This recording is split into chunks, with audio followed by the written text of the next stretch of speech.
Hi, everyone.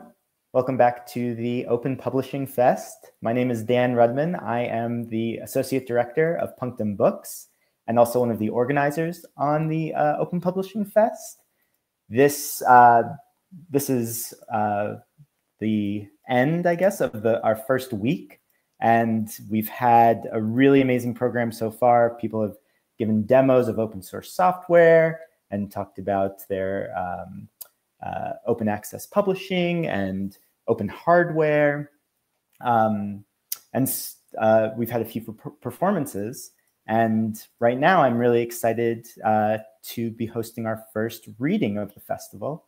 And today we have 4 authors who have published books pretty recently with Punctum Books. And they are Dulce Smith, Evelyn Jago, A.W. Strouse, and Sasha Zamler-Carhart. And so we're going to let each of them read from their work. And let's begin with Dulce Smith. Just a quick introduction. A poet in the off hours, Dulce Smith works as a librarian at the George Washington University in Washington, D.C., where he supports open access publishing, among other projects. He has authored book chapters on critical librarianship and composition pedagogy, and his poetry appears in several literary journals. Rough Notes to Erasure is his first book, which he'll be reading from, I believe, today. Thank you so much for being here, Dulce. Thank you. So the book is divided into three parts critical essay and 1 part personal narrative. There was an additional 1/3 of something more like poetry, but on my editor's sage advice, those rough notes never made it to print. But at any rate, before I read, I would be remiss not to express my deepest gratitude for the work that Punctum is doing in general, and in particular for the care that they took with my book. And part of that care was their patience in letting this book take shape as it wanted to, or as it needed to.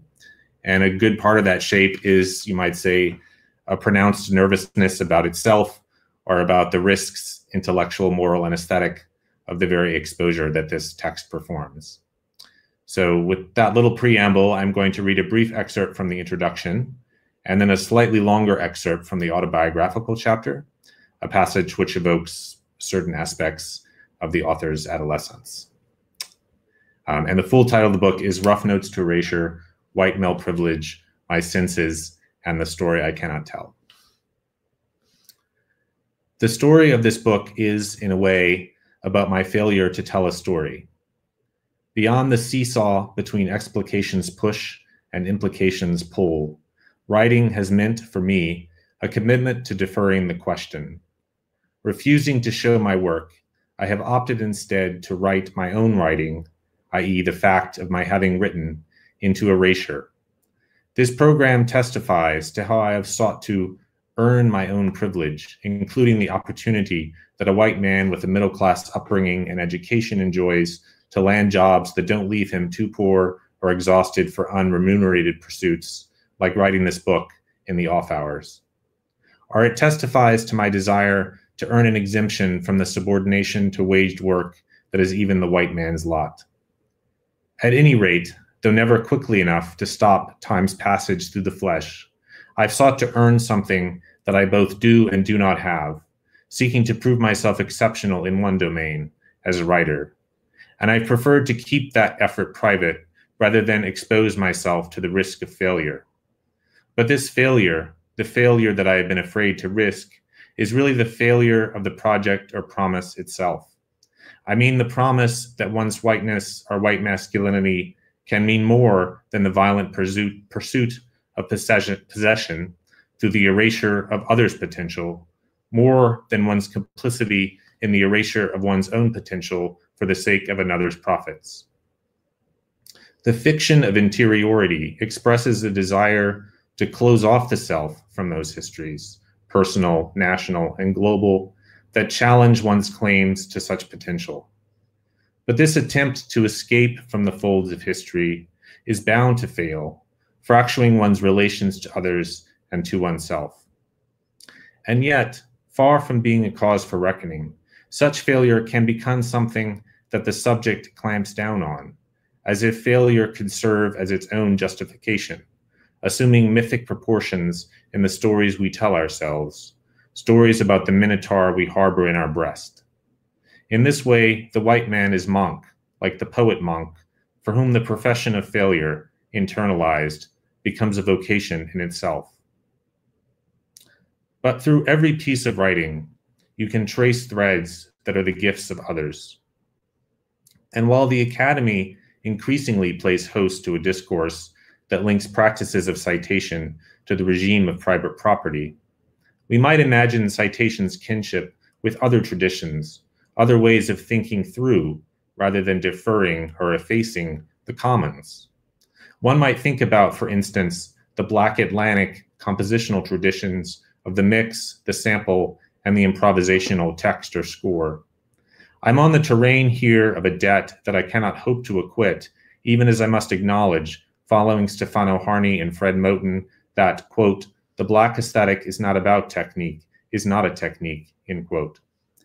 It's a way of folding space and time, of seeing what happens when one aspect gets articulated through the grain of another, in a texture that pulls against itself, neither one being the shadow or reflection of the other, but together displacing form even as they produce it. Failure or not, my writing exposes my debt to those, living and dead, in the grain of whose works and days I become what I am, and whose aspect my selfhood numbs me to. In writing this book, I tried to quicken my senses to that debt, without making a sideshow of the modern world's profound reserves of suffering and pain. And I've come back again and again to the grain of the sentence and the phrase, trying to improvise with, not improve upon, the brilliance of those whom I cite. For as Moten suggests, quote, phrasing, where form, grammar, sound, cuts and augments meaning in the production of content, is where implication most properly resides, end quote. Phrasing is the spool whereby, fool that I have been, I can find my way back to you. And then the next section is from the third chapter.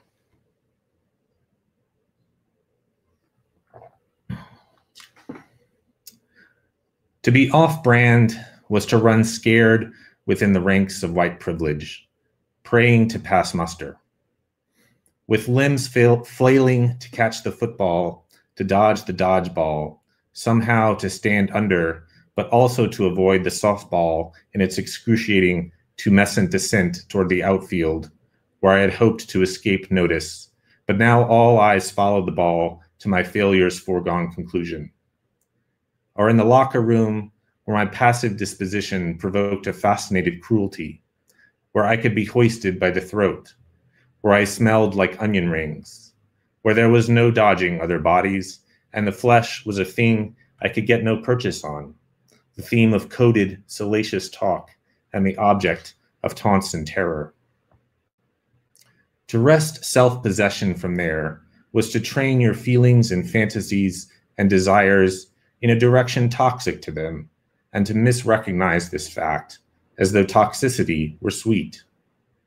With envy whetted against shame, to listen rapt to cherub-faced white boys wearing leather bomber jackets as they told tales of sexual conquest, and to laugh loudly as they taunted their exes to the tune of Guns N' Roses. Back off, bitch.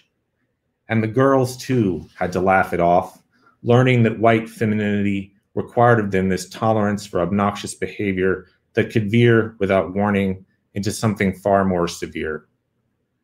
And for me to be thrilled at being in on the joke, as if cruelty were something that could carry us, our voices giddy and aloft, across the sky, leaving our bodies back on earth, was only to stand, waiting, beside a swagger that did not suit me, longing for an intimacy with these girls on terms that I could not express. Not in my father's language, not in the language of these boys. With a soft voice on the phone saying, "My friend Sarah likes you. Do you like Sarah?" I felt something like time itself leaking out of my chest, and it left a mother of a hole.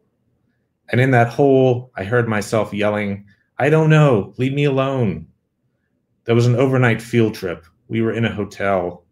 The other boys found a softcore channel which cast a blue hush on the room. As when my father, years before, had taken me to horror movies or whatever other R-rated fare he desired, I watched through thatched fingers, seeing nothing but myself on the edge of myself. A boy's leather bomber jacket lay draped over the back of a chair, its lining silk-screened with a map of the world. Renunciation became my secret study, to be ready at all times to renounce love, for only this readiness can equip you for the failure that plagues the power not to fail. This thought arms Kierkegaard's demonic individual. It weaponizes the blankness of whiteness itself. Quote, "There was to be no more giving of myself. All giving was to be outlawed henceforth under a new name, and that name was waste." End quote. What did I know about waste? But it was my body's study. Ashamed of being so skinny, and in defiance of our father's policed portions at lunch and dinner, I turned defiance inward and curbed my appetite. The brown bag lunch he carefully prepared, the sandwich in wax paper with its single slippery slice of turkey or ham, the apple bruised on one side, squishing the sandwich on the other, and filling the bag with a noisome sweetness, got chucked every morning into the dumpster by the bus stop. Daddy's love came from a place of deep hunger. I knew that much, and I vowed to stamp out the same in myself. You got to step into it, bring it to you between your right arm and your chest. Put it in the breadbasket, Dulce. Put it in the goddamn breadbasket. Try as he might to teach me, I could never catch a football. My chest, I felt, could hold no bread, nor could it stop a projectile hurled with that love's force. I taught myself to dodge Daddy's love, and I shrank into myself. With my backpack heavy with homework, I cultivated Victorian passions. Awake in my lower bunk, my clamshell headphones throbbing, I thought about certain white girls in my class who seemed, through some rumored experience or secret trauma, to have been stranded ahead of their years, and in my mind, they led me by the hand back to some botanical attic where, in each other's arms, we could be children again. What did I know about sex, beyond a few verbal fetishes shared with my little brother, like crotch piece, a nonce word borrowed from the partible bodies of our G.I. Joes? But the flesh knew itself as partible, and soggy as bread, and full of a noisome sweetness. I broke my arm and wrote a poem. I held my cast gingerly against the small of a classmate's back at the 8th grade prom, our bodies themselves like plaster casts, protecting what we didn't know about ourselves. I held Sarah's hand limply for the space of a few tight breaths in the bleachers at the homecoming game. We didn't know that we already knew what it was to be bruised by love and time. Under the glare of the halide lights, the bodies of the players, mostly black, collided on the field below.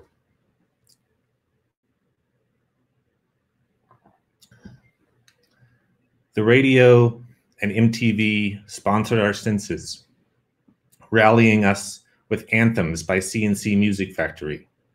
Crushing, we drank from the gospel swoon of Boyz II Men and Whitney Houston.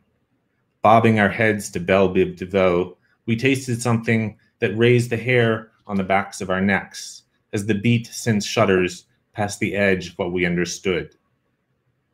Our flesh was the hem of a garment that we touched, longing to be cured. But the poison that ailed us wasn't a girl. It was the distillate of a structure that granted our bodies the power to fail at others' expense and to profit by their pain. We consumed black pain, repackaged and commodified.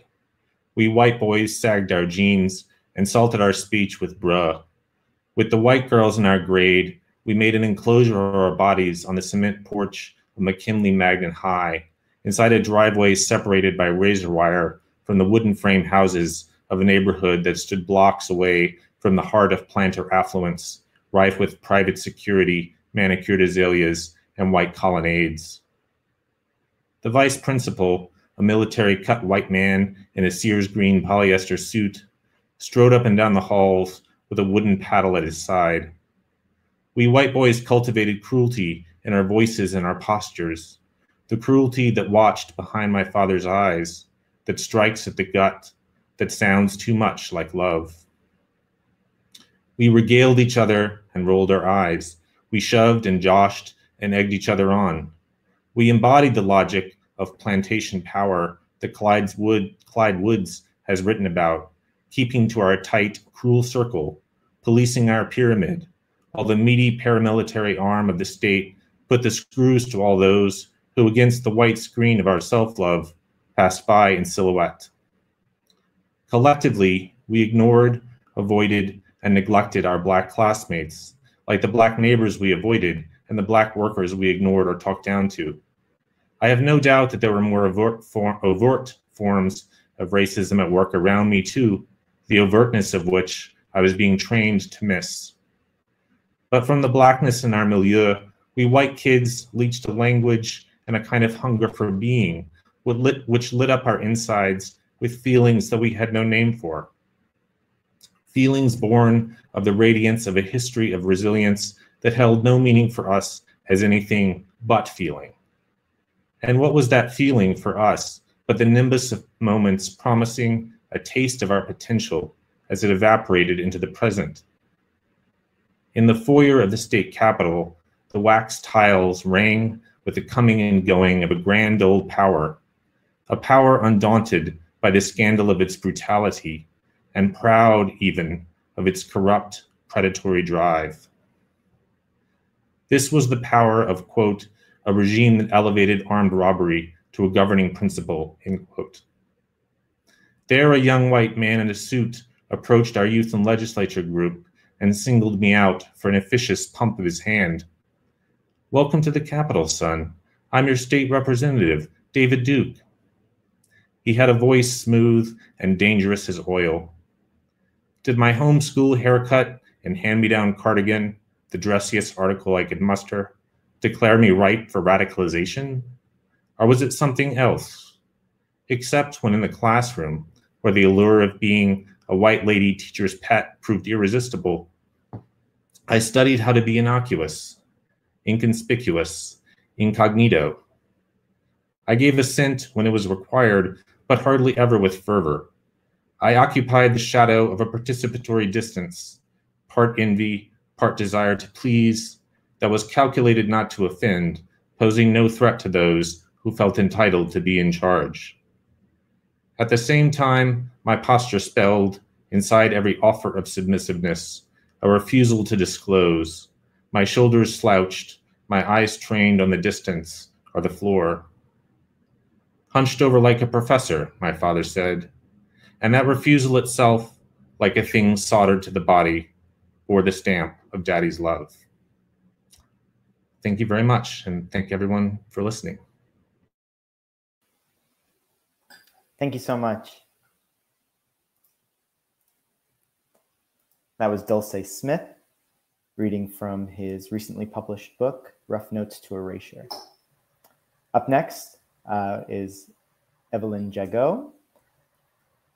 Evelyn Jago is a professor of comparative literature and Spanish at University of Toronto, where she teaches critical and cultural theory, environmental humanities, Latin American studies, film, and literature. She has run residencies at the Banff Center and teaches public-facing writing for academics. She is also a certified Iyengar yoga teacher and an aspiring novelist. Thanks so much for being here, Evelyn. Thank you. So I'll be reading, I just kind of picked 2 short chapters at random from the middle of the book. The book is called Take Her, She's Yours, and it's a kind of memoir critical theory hybrid about psychoanalysis and feminism and sexuality. So here from the middle of the book is a chapter called Error. I may have erred about the Proust. Dr. O, So that's what I call the psychoanalyst throughout. Dr. O was referring to our session 2 days earlier, when I had talked about Dolores going back to El Salvador for a month when I was 10. Before she left for the airport, she had kissed me repeatedly, crying that she didn't want to leave me alone for so long. That night, I lay on top of my bed, clutching my oversized stuffed polar bear and sobbing loudly. I wanted my mother to hear my lonely despair, though I was simultaneously embarrassed by my excessive emotion. As I wailed, part of me wondered if I was acting, if I was really that sad. What was I trying to achieve with that loudness? Telling Dr. O, I began to cry, caught up in the conundrum of wanting to be acknowledged while fearing judgment. In a repetition of my childhood suspicion, I distrusted my tears. I wondered, from a distance that made it seem as if I were hovering above myself, if my crying was an attention-seeking ploy used to elicit belief and pity. This all made me think of the early scene in Marcel Proust's In Search of Lost Time, in which Marcel lies in bed wishing for his mother's goodnight kiss.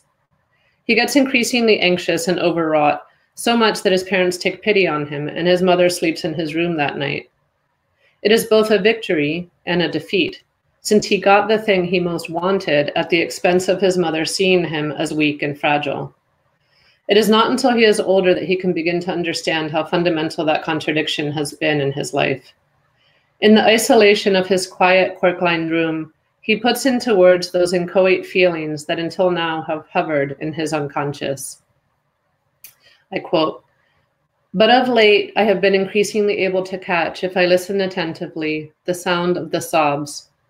In reality, their echo has never ceased. It is only because life is now growing more and more quiet round about me that I hear them anew, like those convent bells which are so effectively drowned during the day by the noises of the street that one would suppose them to have been stopped, until they sound out again through the silent evening air." End quote. I wasn't crying as I described this scene in detail, but I was still very caught up in the poignancy of the sobs that have always been there, and that I was beginning to hear in myself through the attentive listening of analysis. Interrupting my train of thought, Dr. O said, "Abstracting strong emotion through a turn to literature?" I went silent. And then forcefully I said, "You know that's not true. That moment in Proust breaks me open. It allows me to hear and access something in myself that is closer than I could get if I just described it. You should already know that about me, that talking about books is not a way to get distance, but rather to feel more and to bring those feelings into language." The next day, I lay on the couch for a long time. I didn't know why I was silent. I just knew that I didn't want to talk. When I finally did, I talked about the craziness of my life. I was hosting a guest speaker. Liam had gotten in trouble at school. David was depressed, but had taken up juggling. My lover and I had just had a late night tryst, and I had to write a piece for my critical writing class on Barthes' A Lover's Discourse. It wasn't only my husband who was juggling balls aloft. Dr. O said little. The next day, as soon as I lay down, he said, "I may have erred about the Proust." An error. He had strayed from the right path, imposing an interpretation that may have been true for others, but not for me. And I had known it. Unlike other times when I may have ceded to his presumed authority, this time I had insisted on my own truth. I had never before thought that Dr. O imposed some external interpretive tenet, but his immediate interpretation, literature equals abstraction, seemed like something he had learned in his training, like he had responded in a knee-jerk way instead of actually listening to how meaningful that Proust passage was to me. In doing so, he himself had deflected the pain of what I was saying by accusing me of deflecting it. The fact that he admitted it to me was vital to keeping my trust. As the relief washed over me, that he believed me, I asked him with tears in my eyes, "Do you think I'm manic?" He paused and responded, "I think you're in a lot of pain and you don't know if there's any other way to deal with it than to keep jumping." This was a more compassionate response than what I had expected, which was for him to remain silent or to say that I do instead of think. This time, however, he responded to the sobs as a manifestation of an emotion, not as a hysterical demand for attention. This acknowledgement allowed me to recognize them as real. He and I were beginning to hear the sobs that had always already been there, unheard, unspoken, unknown. Then the next chapter is called L'inutile beauté. My lover's wife and I recognized each other at the cash register at Shoppers Drug Mart. She was buying Q-tips. I don't remember what I was buying. We made small talk. She looked tired and harried, and I compared myself to her. Though I was completely sleep deprived and behind on everything, I was radiant, thanks to the ministrations of her husband. After she'd paid and left, I tried out being angry at her, at the institution of marriage and the precepts of monogamy. What would a society be like in which women weren't expected to respect laws of possession for each other? Why did I have to tone down my desire and my attractiveness so as not to threaten the tired, grumpy wife's ownership of the passive object of her husband? Why was it that those of us who saw through the charade of marriage were expected to respect it? Any outsider would immediately take her side as the wronged one. She, after all, had the culture behind her. She was a faithful wife, whereas I was an adulteress and a liar.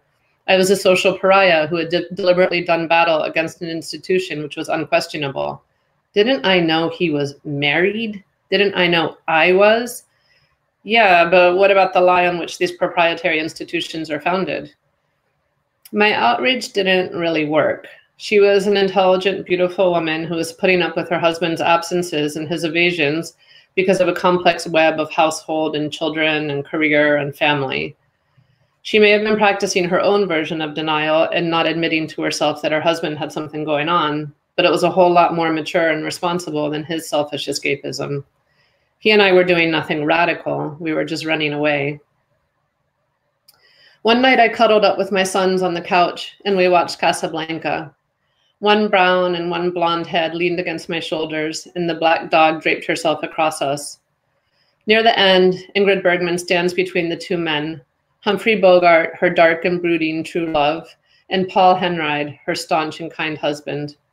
They both ask her to stay with them, and she's torn as she looks from one to the other.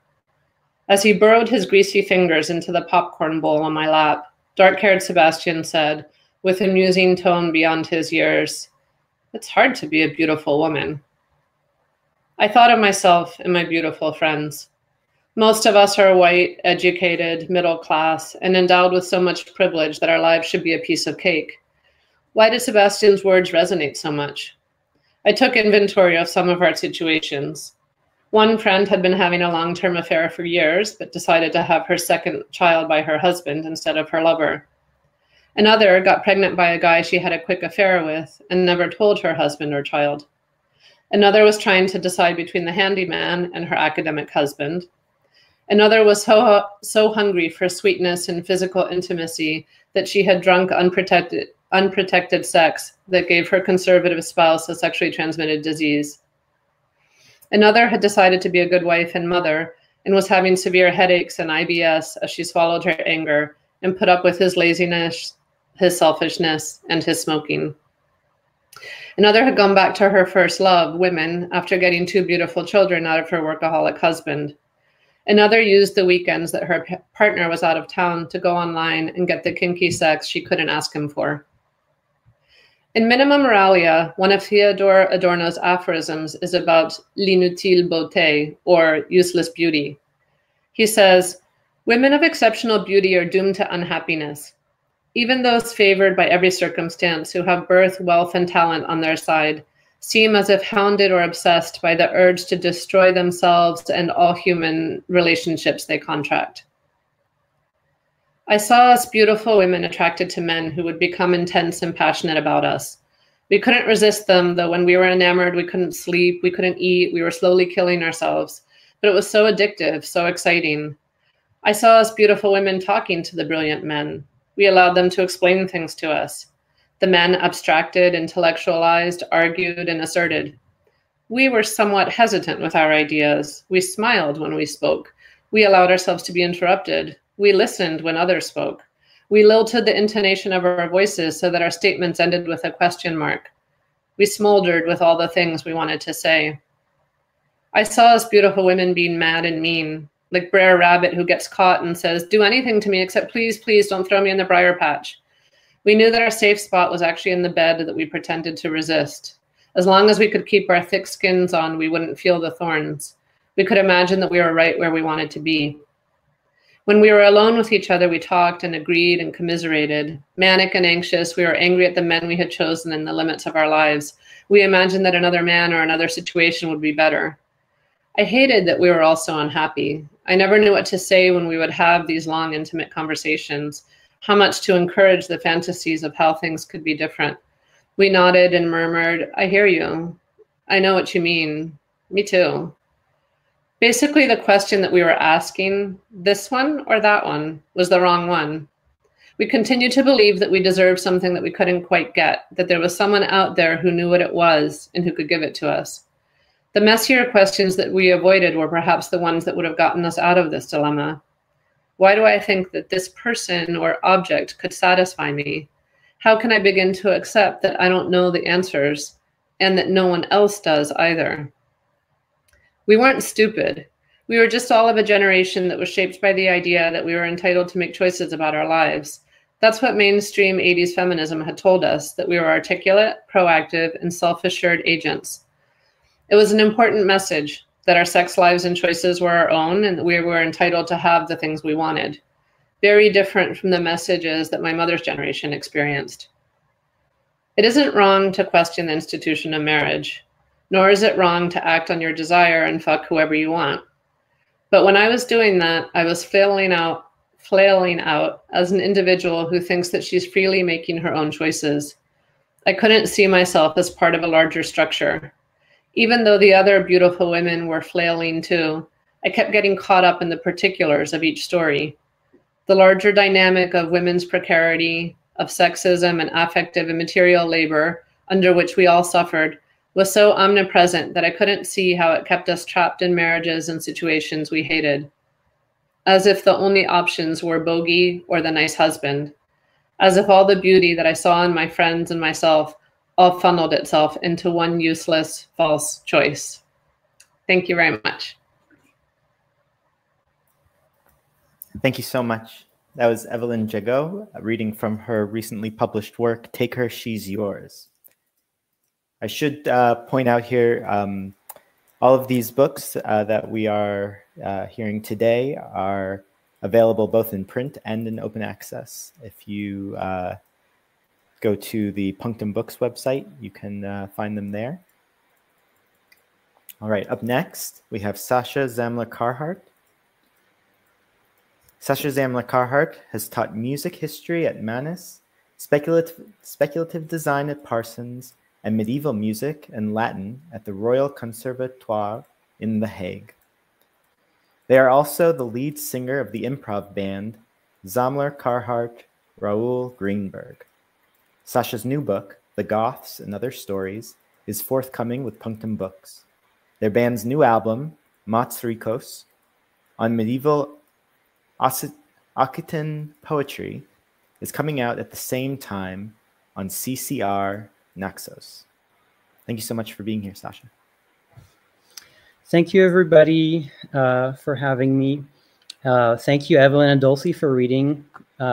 It's hard to follow after these two distinguished colleagues. I'm going to read a little bit from my book that's coming out shortly, The Goths and Other Stories. It has several stories, and this is the first one called The Goths. In the winter of 476 AD, the Ostrogoths, hungry and exhausted from wandering for months through the barren hills along the confines of the Byzantine Empire, wrote to Emperor Zeno in Constantinople, requesting permission to enter the walled city of Epidaurus and just kind of crash and charge their phones. My most magnificent and Christian Lord, blessed Emperor of the Romans, light of the East and the West, protector of the universe, wrote Theodoric, chieftain of the Ostrogoths. My people are weary. We've been wandering around the Balkans for months. We're hungry, we're sleep deprived, our kids are cranky, our feet are smelly, our crotches are itchy. we humbly request permission to settle in the city of Epidaurus and just kind of basically crash there and recharge, like literally and figuratively. Nobody said anything. It was windy. It was cold. The wind kept whistling cheerfully between the rocks like a misguided fanfare adrift in an empty graveyard. The Goths sat awkwardly on the hard, cold rocks. The cold rocks sat on the dead yellow grass. The yellow grass sat on the raw ground. The whole universe sat uncomfortably as if balanced on the edge of a boulder. A hawk circled overhead, looking down like a jaded office worker reading a snack bar menu. Finally, Zeno texted back NP, in Greek, of course. Theodoric gazed fixedly at his phone and at those two imperial letters etched in glimmering gold on a rich, deep crimson field on his screen, a twinkle of splendor, nonchalantly texted from the opulence of Constantinople. Those two little Greek letters acceded to his request, and yet their negligent imperial sparkle seemed so unfair, so inconsiderately lavish in the desolate, muddy emptiness of the cold, bleak Balkans.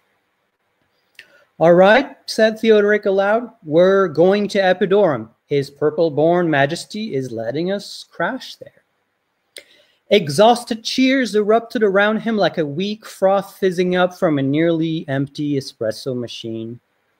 "Cityman," said Theodoric to his best knight, "you ride ahead to Epidaurus and get everyone there to leave. Just scare the shit out of them. I want that whole city empty for us." "Very well, my lord. I want no Greeks left in that town. Everyone out." "What am I to do with the ones that won't leave?" "Make them leave." 2 days later, Sidimund arrived at Epidaurus, a city he knew well for having been an exchange student at Epidaurus College for a semester.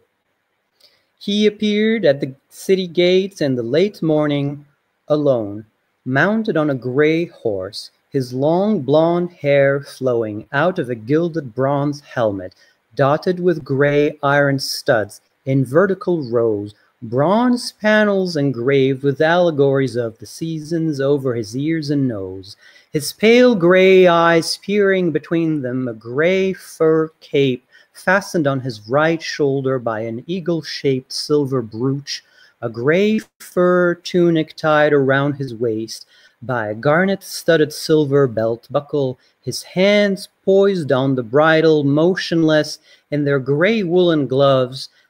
Anyone in the empire would have known him as a Gothic knight, still and superb in the winter morning. The sky was low, the air was gray, the horse seemed made of sky and hair, the buckle hewn of rain. The silver glistened stark and cool and winked a silent rimy gleam, a bleaker winter glint. Then crimson garnet's ruby sheen, a flare and coruscating hue, but metal hard and hoar. A leaden light instilled oblique, as if the night had plundered it from jewels in the clouds, and drifted down on frigid winds to rutilate his lute arrayed in gleaming winter gray, insinuating thunder still in the winter morning. The city guards totally freaked out and ran inside to get the governor. The governor was like, "Oh shit, this Goth is like, seriously, bad news, bad news, bad news. Quick, a miracle solution, someone do something quick. Bishop Irenaeus, could he come up with some fancy bishop trick to drive the Goth away? Like maybe some gory relic with like blood and toenails and stuff, or like some spontaneous mass prayer event type thing, lol." Sidimund waited patiently for the bumbling Greeks to finish scurrying around and did not dismount. A tunic tied atop his loins astride atop his horse askance across the gate, its gait assured upon its foot he stood. Was there an inkling in his stance, a hint of helmets in the air, of stride afoot, of screams afar, a crowd atoot as in a shroud, a cloud? he stood, alone for now, his sword at rest. The sky was gray, the air still plain, the horse was still, the plain still bare. He stood, still in the winter morning. Finally, Irenaeus appeared and addressed him. "What brings you, Goths?" said the old man. "Do you seek oats? Do you seek socks? And why? Will you steal goats and plums and frocks? Why? Could you nab kids and kidnap cats, to goad your stock and stick your stocks, to bear your pennant proud and shrill? Bet you will. You're bare of fodder, keen to kill. You're after figs and digs and pigs. Are you, Goth? Do you seek swags and swigs and tricks and tracks and sticks and stacks and food? Do you seek food, you, Goth, so still in the winter morning?" "Dear Mr. Bishop," said Sidimund. "Oh my God, I so do not go by Mr. Bishop," thought Irenaeus, but hey, the situation did not lend itself to being picky about protocol, did it now? "My name is Sidimund, son of Sidimir the Amaling, and I bear a request from my lord Theodoric, chieftain of the Ostrogothic people." "Do you come in peace?" asked Irenaeus. "Well, technically I haven't killed anyone yet," answered Sidimund. He continued, "My request is as follows. My lord Theodoric will be arriving here in a few days with 40,000 armed men and their families in tow. We are hungry and tired and would like to crash in your city. We don't want to have to kill everyone because that's typically time-consuming and stressful. Therefore, we kindly request that you all get the fuck out and leave the city completely empty for us, preferably leaving your refrigerators full for when you arrive, but I don't want to be indelicate about it if you feel strongly about taking your food with you." "But what? Leave? All of us? What about the children, the elderly, the sick? How? Where will we go?" pleaded Irenaeus. "Mr. Bishop, I'm a Gothic knight, not a career counselor." Irenaeus stood silent and stern, like a bishop on a chessboard put in check by an opposing knight. He continued, "Can you give us time at least? When would you want us gone?" "Tonight, by sundown." Sidimund paused, then added, "Would you bring me a small child, like not too small, maybe 6, 7 years old?" I suppose. I'll wait here." The bishop waddled back into the city diagonally, staying on squares of his own color, and reappeared a few minutes later with a terrified young girl, cautiously followed by her anxious mother a dozen paces behind. "Thank you," said Sidimund. "Would you bring her a little closer to the right side of my horse, please? About 2 arms length in front of me and 1 to the right. There. Perfect. Now leave the girl there, and please step back for a second. A little further back. Diagonally, of course, and staying on squares of your own color. Yes, to that tree over there, please. Thanks." Sidimund unsheathed his sword and decapitated the little girl in one swift, silent motion, except for the swoosh of the blade skating through the air and the thud of her head falling into the grass. He added, "Can you imagine how long it would take if we have to do this individually to every single person in the city? We can't give everyone that much personal attention, I'm afraid." Irenaeus quietly shat in his underwear and remained speechless. Sidimund moved his horse over to the grass where the girl's head had landed, leaned over slightly, and speared with the tip of his sword as if he was picking up a cherry tomato with a toothpick.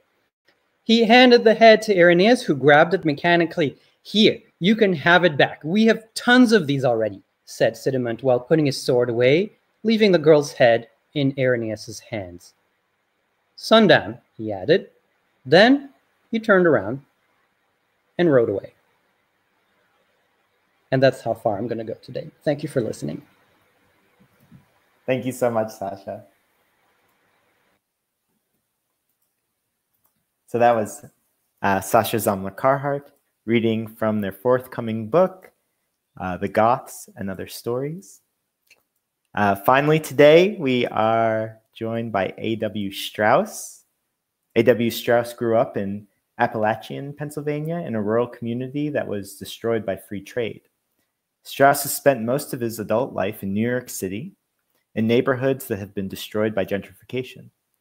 Strouse has worked as a part-time professor of medieval literature at universities that soon may no longer exist.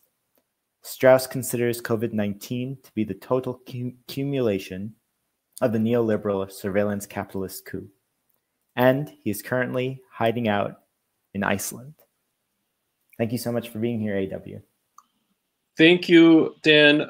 Yes, I was feeling kind of in an existential funk when I sent Dan my biography, and this has been really nourishing, and so I'm really thankful to Punctum and to Dan for putting this together, and thank you to my co-readers. I'm going to share from my recent Punctum book, Gender Trouble Couplets, and I'll just preface it by explaining that it was inspired by a 13th century encyclopedia called The Petite Philosophy that was written in rhyme, in octosyllabic couplets.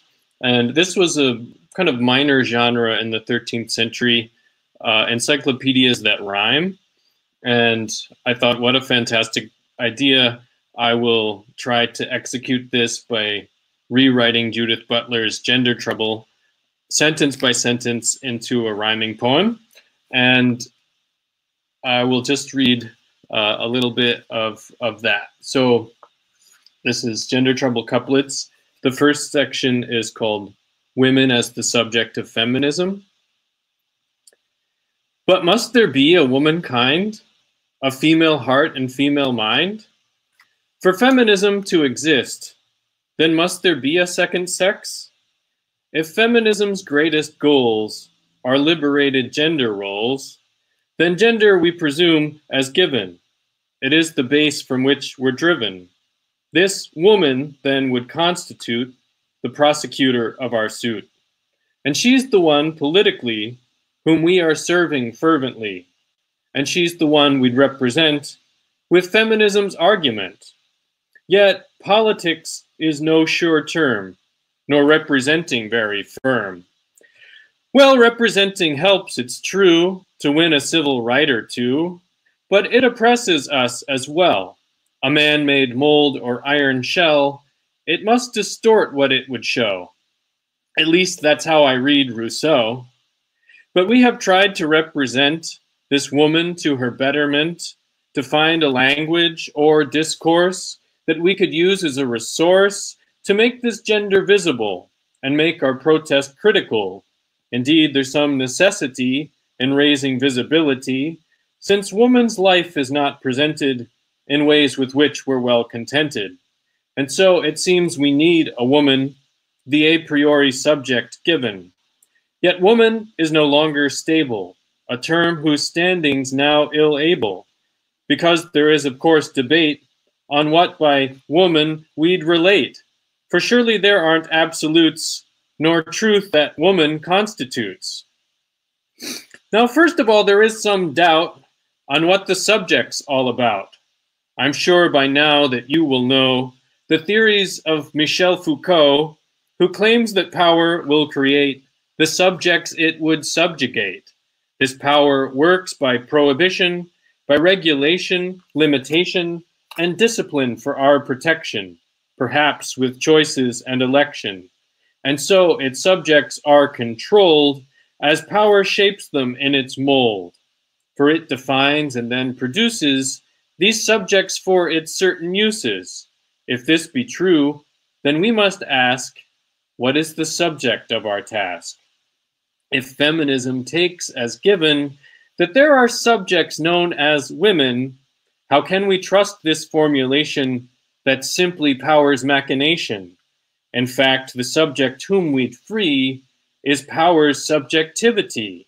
This system made those very subjects, according to its rules and its checks, dictate those terms, so we will find that we are caught up in a bind. I'm going to skip ahead to section 3 and read a bit of that. This is Gender, the Circular Ruins of Contemporary Debate. Is gender what you have or be? Is gender just made culturally? Could we construct it differently? Is there a possibility of any gender agency? Is gender's universal axis then always framed as different sexes? And is there ever any gender that's to the gendered subject prior? Now, some would say this very notion of gender as man-made construction functions deterministically or even syllogistically, encoding bodies culturally in meanings anatomically assigned and coded passively, as though it weren't biology, but forces awfully culturally that thereby frame our destiny. And then in Simone De Beauvoir, within her classic Ouvroir, are these thoughts you may have read before: a woman's not as woman born, but she becomes as she would learn. Preceding gender, there is an ego, an agent whom we'll call cogito, who at some point takes on a gender and therefore might have picked the other. Construction then is not a choice? Or does compulsion steal one's voice? And does compulsion come from sex, or made as culture so expects? And then just to give you a taste of the last little bit, I will skip ahead to that.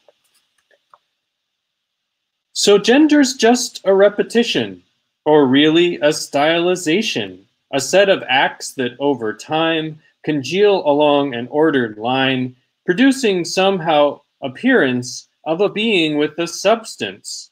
To do the genealogy of gender as ontology would deconstruct thus the appearance into such acts sans a substance, and locate these acts within frames built by power for its own aims, conforming to the names it names, to show as mere contingency what seemed like a necessity has been one of the major parts of criticism after Marx. But now this task must intersect with the gender of all subjects, admitting possibility foreclosed by power's policy, which structures its ontology. So later my analysis investigates the structuralist account of different sexual, as this may still prove possible, contesting modes of power for the presumed coherence of gender and sex's univocity within the system binary, are now revealed as idle fictions which just allow consolidations of power's masculinity and heterosexuality. Also, we must view the body not as such a surface ready to receive signification, but a scene of contestation, a blurry set of boundaries controlled by power's functionaries. No, sex is not identity, but a performativity, which is, in fact, not A to B. And when gender has been denaturalized and its social construction realized, and the terms of gender remobilized, so that the terms that once had crystallized, even in the feminist enterprise, can now all be somehow restylized, then can gender trouble be strategized, reconfigured, performed, and satirized. Thank you. Thank you so much, AW. Well, that is all of our readings for today. Thank you so much to Dulce Smith, Evelyn Jago, Sasha Zamler-Carhart, and A.W. Strouse for reading their Punctum books. That was just so lovely. Thank you all so much. Once again, all of these books are available. Sasha's is forthcoming, but otherwise they are currently available. If you go to the Punctum Books website, you can order them or find them in open access. Thank you all for joining us today, and I hope you have a wonderful rest of your Open Publishing Fest, and I hope you all are safe and healthy, and be well. We'll talk to you all again soon.